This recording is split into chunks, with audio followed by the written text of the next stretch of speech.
What's up? What's up? What's up? To today's live. Oh, look at that hair. All right, what I'm going to be talking about today on today's live is something really, really juicy. I'm very excited about it. As I was writing the notes down to what I'm going to be talking about on this live, I'm just getting really excited, armpits all sweating. Have you ever um, bitten into a juicy, juicy fruit and it's just watering and really sweet? And that's what I was thinking about as I was writing the notes for the training for today. And what I'm going to be training today is how to become clear and effective in your communication. How to become precise and become clear with your communication. And this is a lesson in effective communicating. So why should you pay attention to this video? You should pay attention to this video because it'll help you communicate better and more effectively and more clear and more precise with your lover, with your spouse, with your beloved, with your children, with your organization, with your friends, with your colleagues. All right, so I'm gonna. What time again? So I should really put my phone on silent. So what I'm going to do is I'm going to define making delineations and making how to have clear communication, and then I'm going to give you some examples of several for examples that you're going to love. You're going to absolutely love because these are things that most of us take for granted that we never consider to delineate, to become clear with in our language. And so I'm gonna give you some examples that I think you're gonna appreciate, and then I'm gonna give you some call to action. I'm gonna share with you what you can do today, right now, for you to be able to begin having clearer and more precise communication, and have more and more and more effective communication on a daily basis. You get that? All right, so if you're watching the replay of this, type it in the comments below what the temperature is where you're at right now. I would love to see that. So type it in the comments below what the temperature is where you live. Right now in Vegas, it's around 80. It's so beautiful out. All right. Here's the training. Make distinctions and delineations in your language. Most people do not do this. Most people they just say whatever they're trained to say. However, they learn to speak. However, we learn to speak is how we speak. Most everybody does not speak effectively, does not endeavor to study communication. Do you see? So the way you speak with your friends, the way you speak with your children, the way you speak with your colleagues are just the way you speak, the way other people have spoken to you, the way you've learned to speak.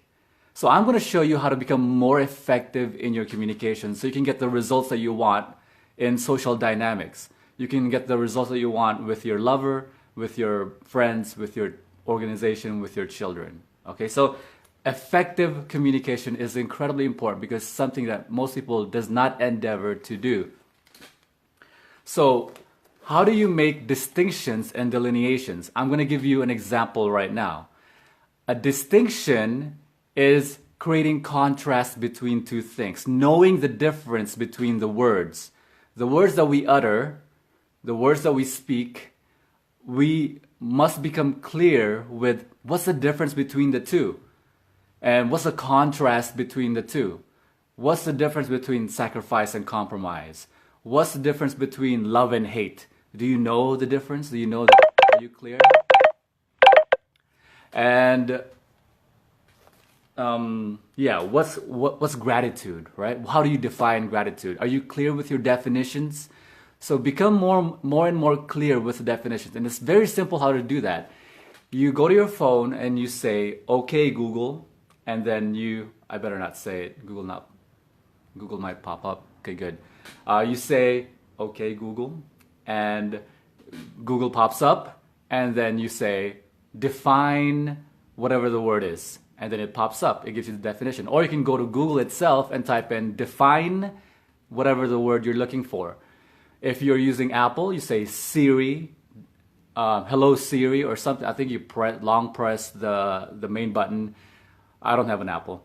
I have an Android. So you long press the button and then Siri pops up and you say define whatever the word is. So you must become more and more clear with your definitions. How do you define gratitude? How do you define compromise? How do you define love? How do you define hate? You say, I hate this person. How do you define hate? How do you define jealousy? Right? I am jealous, so how do you define jealousy? When you become more and more clear and distinct with your, the difference between love and hate and the different words, then you become more clear and effective in your communication. And that's important. So that's a delineation, or that's a distinction. A distinction is the contrast and knowing the contrast and the difference between different words. And delineation is becoming more precise in your communication, becoming more precise in your language. And your ability to delineate is based on your knowing the description, the precise definition of something. So as you go through your life, you become more and more precise with your communication by knowing the definitions of what you're saying. So that's exactly what I've done, and that's once you really discover. I'm gonna give you 4 examples, and as you become more and more defined, more and more knowledgeable with the definitions of your words, you become more precise and effective in your communication. And what I just did for you is I gave you an example between delineation and distinction. What I did was I defined the two. I began with defining the two. And I'll show you an example of how I do that in normal and practical situations with my lover, with my organization, with my family. All right, so I'll give you now, so delineation is knowing the precise definitions of things so you can delineate and portraying things very precisely. That's delineation. Distinction is knowing the difference, the contrast between the language, knowing the difference between two words.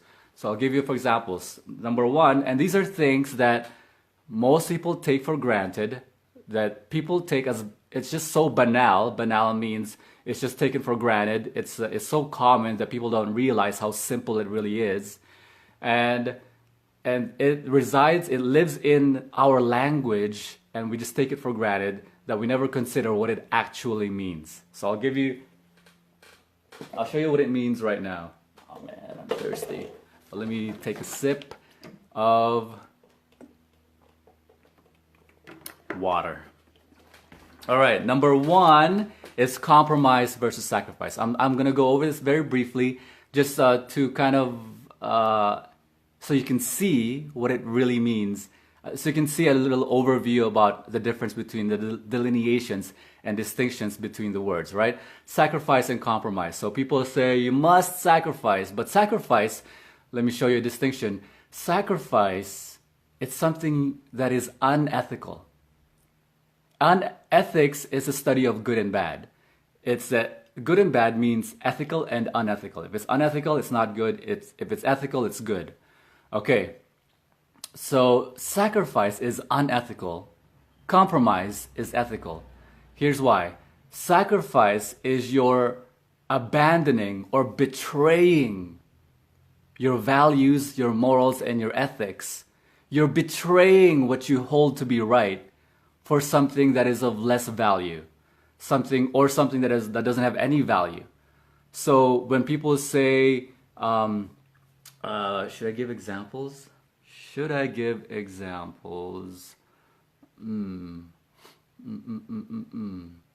So let me just give you, for example, I love helping people, right?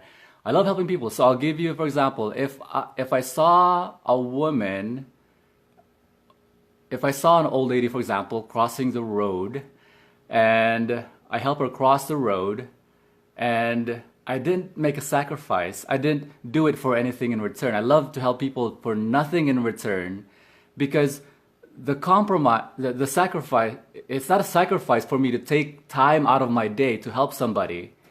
It's not a sacrifice for me to lend my friend some help or lend my friend some money. It's not a sacrifice because I'm not betraying my values. I'm compromising. Compromising because we both have the same value, and it's for both of our happiness, because it makes me happy. Now, if I did something to make me unhappy, but I did it out of obligation, for example, staying in a relationship, not because you want to, but because you have to, not because you want to, but because you have to, that is a betrayal of my happiness. And so that is a sacrifice, not a compromise. So if you're doing something for both of your happiness, that is a compromise, not a sacrifice. Oh, that's a deep topic. I think I'll talk about that just as a singular basis. Gratitude and appreciation. So what do you think gratitude is? And what's the delineation, distinction between gratitude and appreciation? I hold that gratitude, because the word gratitude came from the word gratis, means to get something for free. It's unethical. I don't have gratitude. I have profound appreciation. I'll make the delineation distinction. Gratitude came from the word gratis, to do something for free, except that when I should have been more clear with this in my notes. So I don't have any gratitude because we humans, for example, I'm not doing anything for free. I'm not helping somebody for free. I'm helping somebody because it makes me feel good about me, and that is reward enough. And for example, what's the word? Shared my video. Thanks, Charles. Thanks for the share. All right. So appreciation is more powerful than gratitude, because appreciation is saying that this makes me happy, and you're giving this to me. I appreciate it, and I have power, and you're empowering me and giving to me and sharing with me, and I'm not doing anything out of sacrifice, and it's empowering the both of us for both of our happiness. I'll make a video about that another time. So the other example is love, unconditional love and conditional love. So most people, if you ask, there are as many definitions of love as there are people you ask. In other words, every single person has a different definition of love. So what is the definition of love? What is love? So do you have a definition? Do you have a distinction? How can you become clear in your communication with your beloved? If you don't know what love is, how can you communicate that love? Right? So what is love? Love is wanting for your beloved's happiness intrinsically to your own. In other words, their happiness is essential to your happiness. What makes you happy is their happiness. Do you see? Now, what does that mean? That means that if you love somebody, that means unconditional love. I love you unconditionally. As long I want for your happiness. What is the opposite of that? What is the distinction between conditional love and unconditional love? Conditional love is saying, I will only love you if. Do you see? I will only love you if you are a good girl or a good boy. I will only love you if you follow my rules. I will only love you if you're doing things that make me happy, that validate me.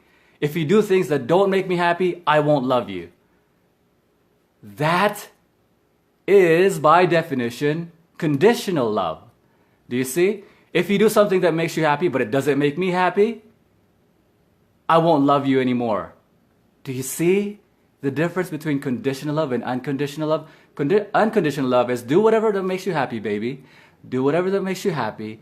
I want you to live the biggest life you can. I want you to experience as many things, as many people as you can.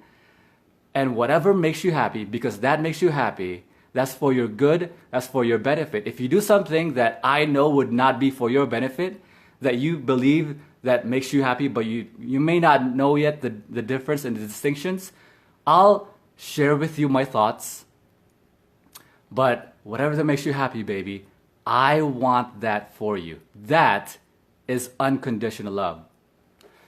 And that's one delineation distinction. So the last example I want to share with you is called try and do. Oh, this is powerful. A lot of people say the word try.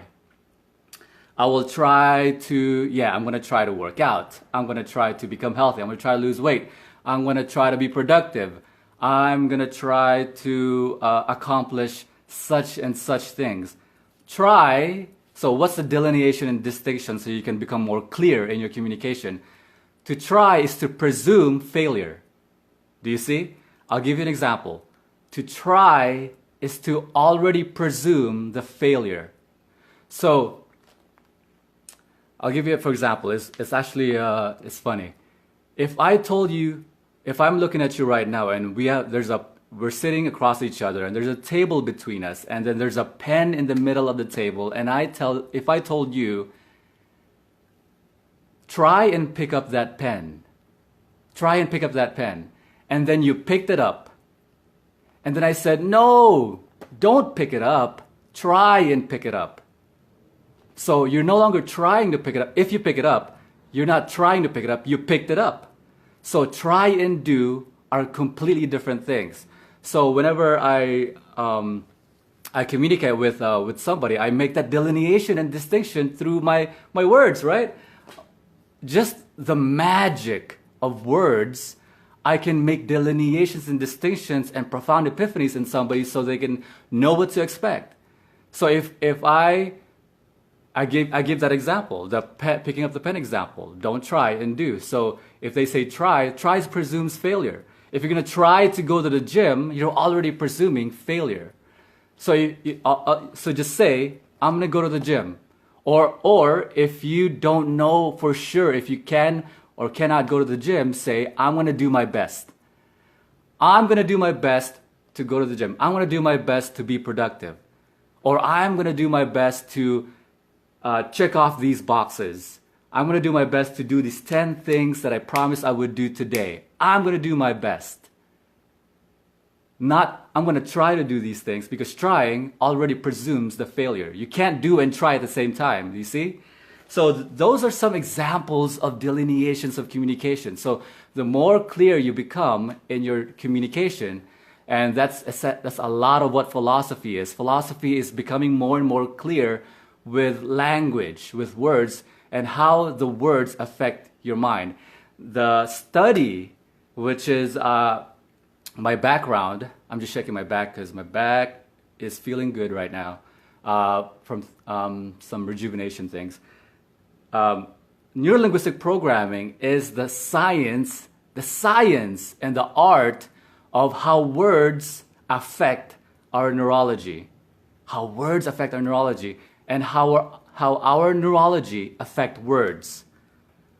Neurolinguistic and the study, the art and science of neurolinguistic programming is saying, I am a neurolinguistic programmer and I know how to program minds using words. I know how to influence minds using words. And I know that how you think is shows, I can see how you think by how you speak. And I can influence how you think by teaching you how to speak.